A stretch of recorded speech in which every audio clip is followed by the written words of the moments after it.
What is up guys, Jay here from MJ Tech. Today we will be doing a video of a Toyota Scion 2009. This is the TC, and this car has a nice story behind it. This car got exported from Florida to Puerto Rico, the Commonwealth of Puerto Rico, and it's been a while since people don't update on videos of installing a modern radio with CarPlay and Androidauto. So I am taking this opportunity, and since we just got the car about 5 days ago, we will be installing this Atoto A6 unit.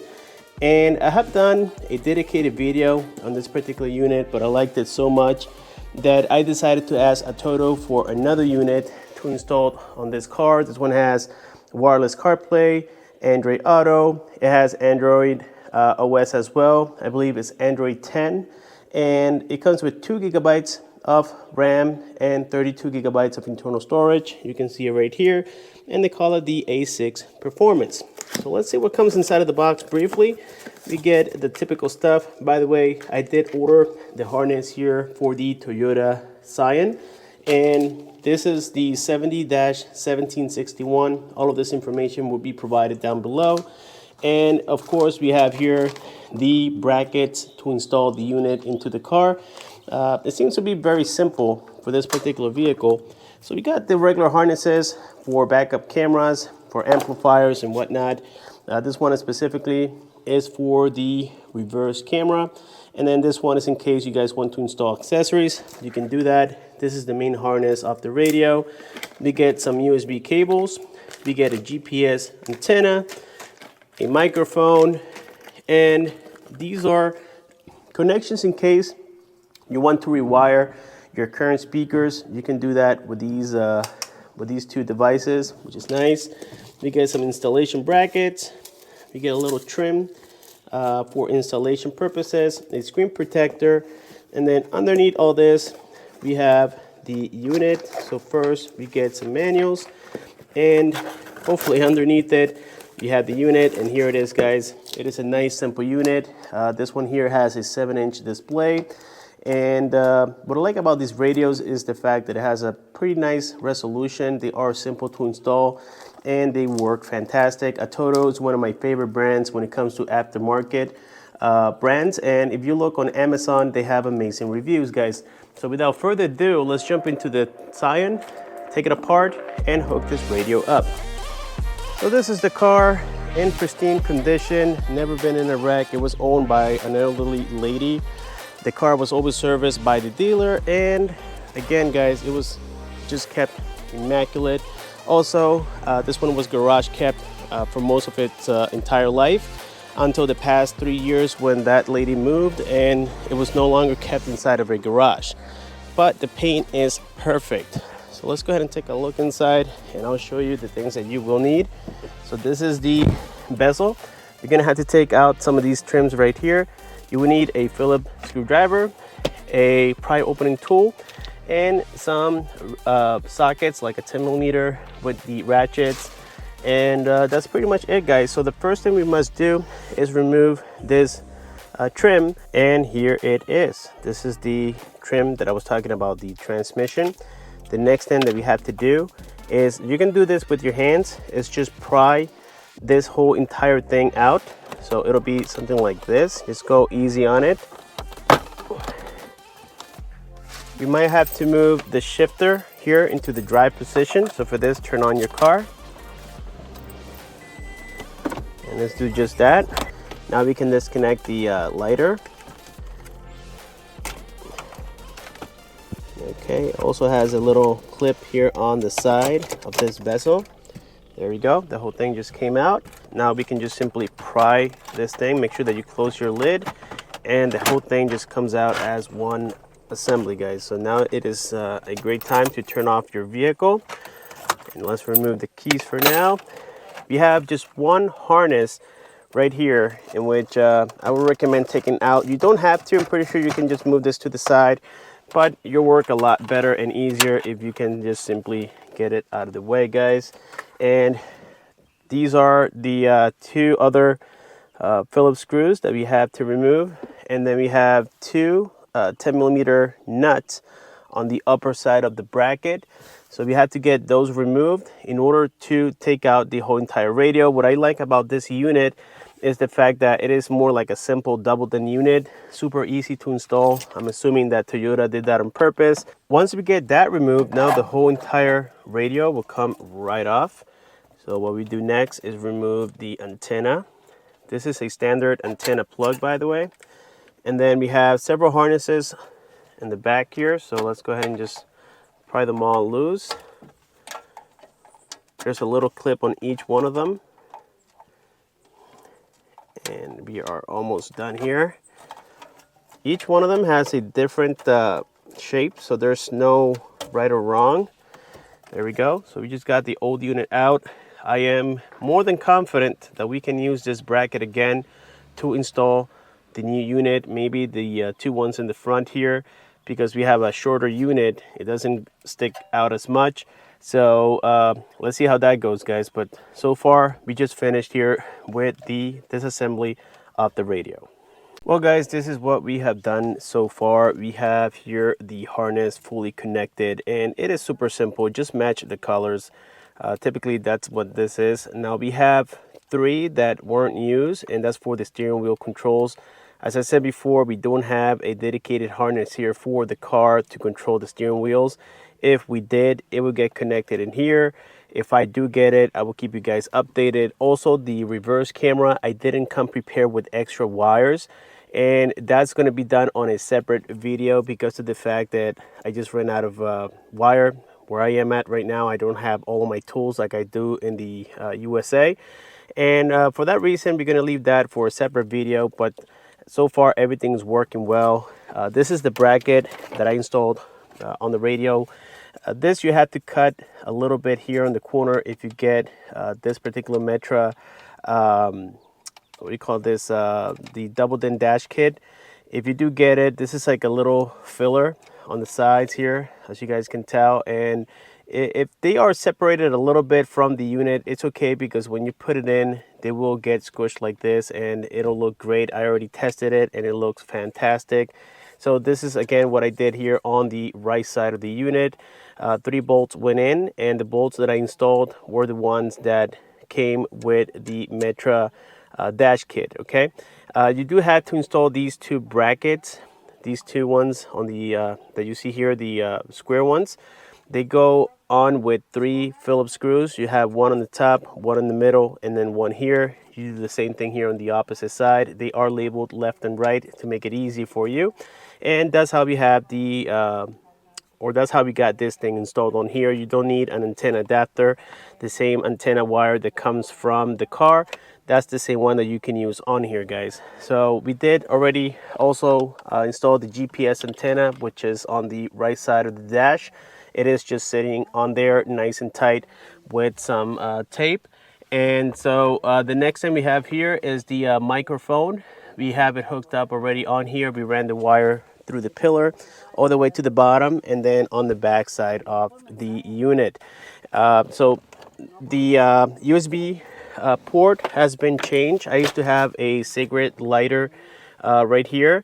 That has been replaced with this USB port that you can buy on Amazon. And simply what you do is take out the old one. It has 2 clips on the side.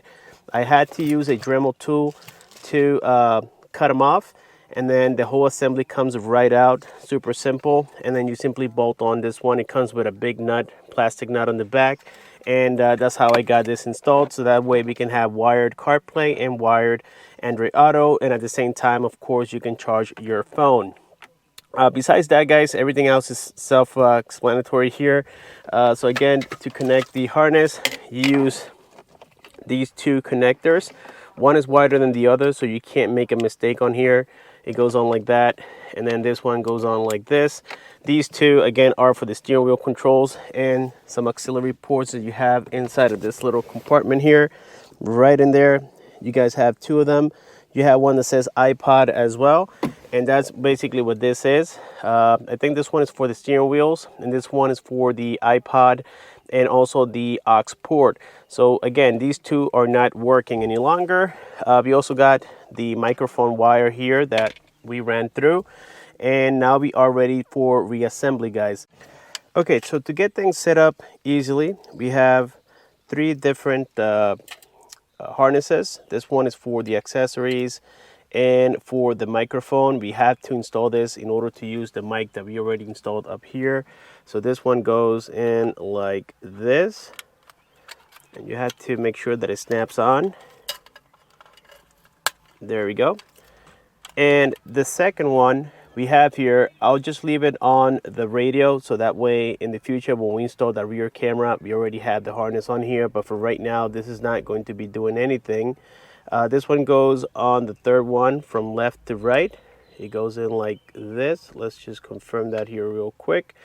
And apparently it could be upside down. Let's see. So we have 1, 2, 3. I think it goes in here. Yes, it goes on the last one to the right.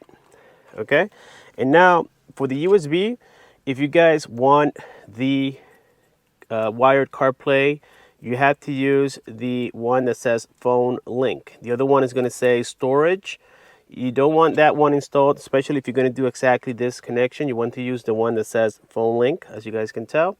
So all we have to do now is plug it in, and this one goes to the one that has the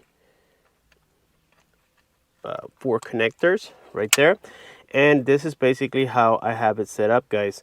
Now for the Wi-Fi, this one didn't come with a Wi-Fi antenna. We only had the GPS antenna. And of course we plug in now the main harness into the radio like so.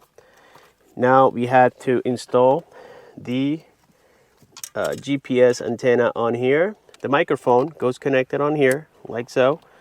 Awesome news, guys. This is working as intended. We have everything connected, including those 2 10mm nuts and the 2 Phillips screws. I turned on the car just for testing purposes, and everything's working great. I have the phone plugged in, and this is the wired CarPlay, as I mentioned before.